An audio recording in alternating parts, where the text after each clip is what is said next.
Good morning, dear students. We were discussing about loose smut of wheat. ठीक है।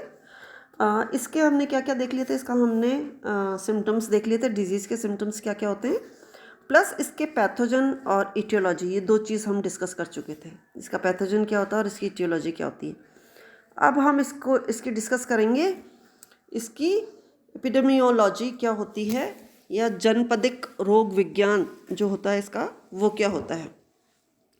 तो ये जो डिज़ीज़ है इसमें इंटरनली सीड बॉर्न डिजीज़ होती है, और इस डिज़ीज़ की रिकरेंस क्या होता है कि पिछले साल में जो इन्फेक्टेड सीड्स होते हैं उनका डिजीज़ की पैरिनेशन में वापस आने में बहुत बड़ा रोल होता है। इन बीजों में क्या होता है कि जो हाइफा होता है वो डॉर्मेंट फेज के अंदर पैरिनेटिंग पीरियड अपना पूरा करता है। डॉर्मेंट फेज में किस में होगा, गेहूं के दाने के अंदर डॉर्मेंट फेज में पड़ा होगा। अब ये जब है ना, मान लो नेक्स्ट सीजन पे हम गेहूं उगाना चाह रहे हैं, तो किसी भी असावधानी के कारण ऐसे संक्रमित जो बीज होते हैं जिनके अंदर हाइफा प्रेजेंट है, वो हम हेल्दी सीड्स के साथ अगर उनको मिक्स कर दें और फिर उनको अगर हम बोएंगे, तो क्या होगा कि जब वो गेहूं उगेगा, गेहूं में जब हमने उसको उगाया तो हमने पानी दिया। पानी देने से क्या होगा कि जैसे ही सीड सुषुप्त अवस्था से वापस जागृत अवस्था में आता है, वैसे ही माइसीलियम जो सुषुप्त अवस्था में था, पानी के कारण उसमें भी जर्मिनेशन स्टार्ट हो जाता है। और जैसे ही जर्मिनेशन स्टार्ट होगा तो वो डॉर्मेंट फेज से हेल्दी फेज में आकर के, नॉर्मल फेज में आकर के उसमें जर्मिनेशन स्टार्ट हो जाएगा और प्लांट की ग्रोथ स्टार्ट होगी। किससे? गेहूं से। साथ में ही वो हाइफा अपनी ग्रोथ स्टार्ट कर देगा और उत्तक के बीच में अंतर कोश के जो स्थान होते हैं उनके बीच में, इंटरसेल्युलर जो स्पेसेस हैं उनके बीच में वो फैलने लग जाता है। जैसे जैसे प्लांट की ग्रोथ होती जाती है वैसे वैसे पीछे पीछे ये भी ग्रो होता जाता है, और ये धीरे धीरे ग्रो होकर के पूरा का पूरा प्लांट में फैलता जाता है। अब क्या होता है कि इसका इसकी ग्रोथ कंपैरेटिवली गेहूं की ग्रोथ से भी फास्ट होने लग जाती है। उससे भी ज़्यादा संक्रमित जो पौधा है उसकी ग्रोथ कंपैरेटिवली, जो पास में हेल्दी प्लांट के गेहूं हमने बोया है उसके कंपैरिजन में इसकी ग्रोथ थोड़ी सी ज़्यादा हो जाती है। तो इसकी लंबाई जो होगी वो जो नॉर्मल प्लांट है उससे ज़्यादा लंबाई होगी। इसमें फ्लावरिंग जो होगी वो नॉर्मल प्लांट में जब फ्लावरिंग होगी उससे पहले इसकी फ्लावरिंग हो जाएगी। तो और फिर साथ में क्या होगा कि इसके जो होता है इसमें जब जो अनहेल्दी है जिसमें माइसीलियम प्रेजेंट था उसकी ग्रोथ स्टार्ट हो गई, वो जब ग्रो करता जा रहा है तो वो कुछ जो पुष्पन होने वाला है, फ्लावरिंग होने वाली है, तो पुष्प के समय उसके आंतरिक भागों में पहुंच जाता है और वहाँ पे कुछ जो टिश्यूज़ हैं उनको डैमेज कर देता है। अब जब डैमेज कर दिया तो वहाँ पे थोड़ी स्पेस बन जाती है। उस स्पेस में ये क्या करता है, ये स्पोर्स का फॉर्मेशन करता है जिसको कहते हैं स्मट स्पोर्स का फॉर्मेशन कर देता है। और इसमें पूरे में ये सारा का सारा जो है पुष्प में सारे के सारे जो फ्लावरिंग स्टेज है उसमें इन्फ्लोरेसेंस जो है, उस इन्फ्लोरेसेंस के अंदर ये ग्रो करता जाएगा। और इन्फ्लोरेसेंस में केवल ये जो इसकी स्पाइक होती है, सेंट्रल स्पाइक जो होती है, उसको छोड़ करके ये पूरा का पूरा जो टिश्यू है उसको कन्वर्ट कर देता है स्मट स्पोर्स के अंदर। केवल क्या चीज़ अप्रभावित रहती है? केवल सेंट्रल एक्सेस स्पाइक की, वो अनइफेक्टेड रहती है, उसमें कोई भी प्रभाव नहीं पड़ता, इफेक्ट नहीं होता। और जब इनका डिस्पर्सल होता है, बीजाणुओं का डिस्पर्सल होता है, उसके बाद हमें केवल एक सूखे डंठल के समान सेंट्रल स्पाइक नज़र आती है, बाकी सब जो हैं वो रिलीज हो जाते हैं। तो जो रोगग्रस्त बालियां हैं उनके अंदर टेल्यूटोस्पोर्स का फॉर्मेशन हुआ है, जिनको हम स्मट स्पोर्स भी कहते हैं। इनका जो डिस्पर्सल है वो डिस्पर्सल किसके द्वारा हो रहा है? एयर के द्वारा। और ये हेल्दी और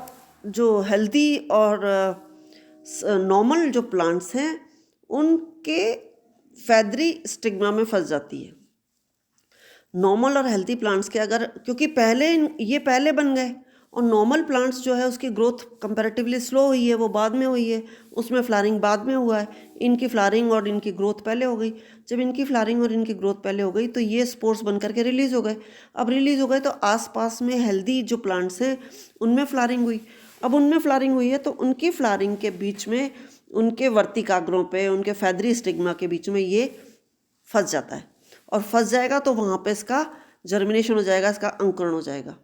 और बीजाणु की क्या होगा कि बाह्य चोल फट जाएगी, और जो अंतस चोल है वो एक स्लेंडर हाइफा के फॉर्म में बाहर आती है, जिसको हम जर्म ट्यूब के रूप में बाहर आ जाती है। इसके बाद क्या होगा कि इमिडिएटली इसके बाद जो 4 अगुणित पटयुक्त कोशिकाएं जो होंगी उनका निर्माण एक पंक्ति के फॉर्म में होगा। और इस संरचना को हम क्या कहते हैं? इस संरचना को हम कहते हैं प्रोमाइसिलियम। यहाँ पे आप देखिए डायग्राम, ये देखो फैदरी स्टिग्मा ऊपर एफ पे देखो, यहाँ पे आप देख सकते हो कि ये एफ से पहले सी पे देखो, ये जो फॉर्मेशन है टेलिटोस्पोर्स का फॉर्मेशन है। ये टेलिटोस्पोर्स रिलीज हो गए, ई में इनकी कैरियोगेमी हो गई। कैरियोगेमी होने के बाद ये टेलिटोस्पोर्स वीट में जो हेल्दी हैं उसमें देखो उनके ऊपर गिर गए।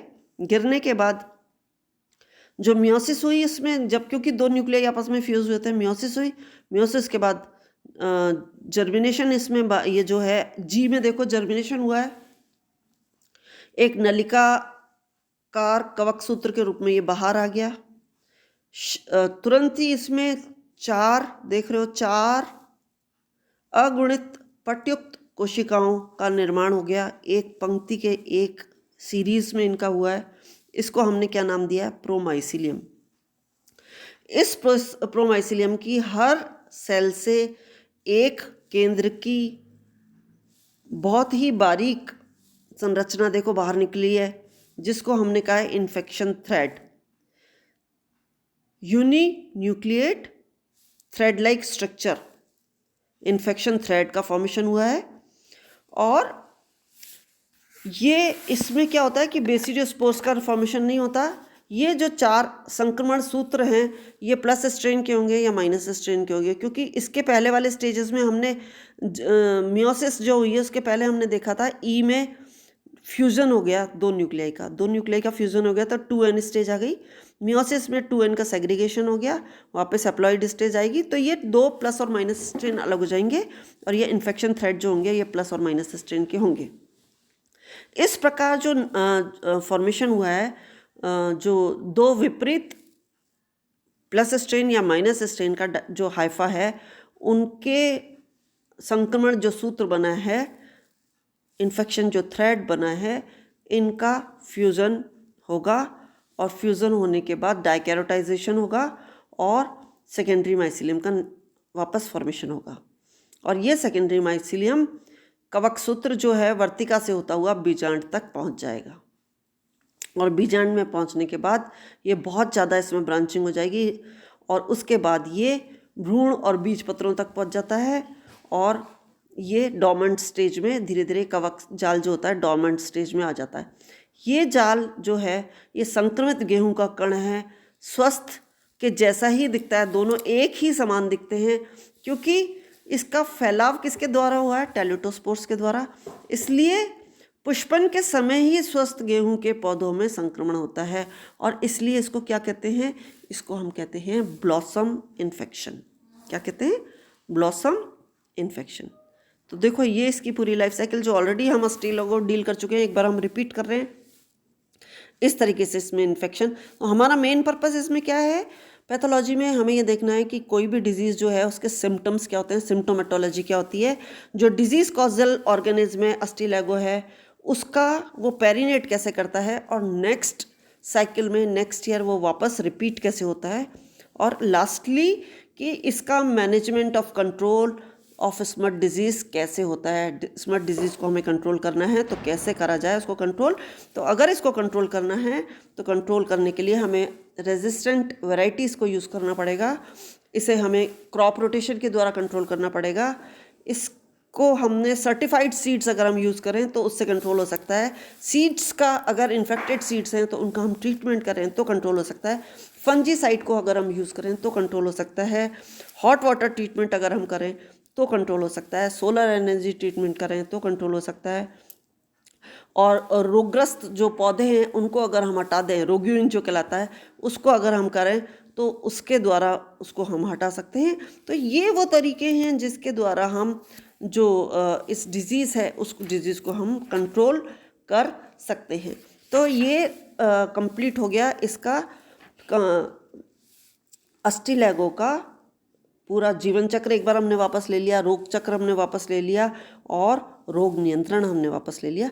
तो ये सारी की सारी चीज़ें इसको बताती हैं। तो इसके द्वारा इसके साथ साथ हमने अस्टिलैगो या गेहूं का शरद कंड कैसे फैलता है, कैसे होता है और उसको कंट्रोल कैसे करते हैं, सब ले लिया। नेक्स्ट पे हम नेक्स्ट डिजीज़ लेंगे। ठीक है, टिल देन ओके।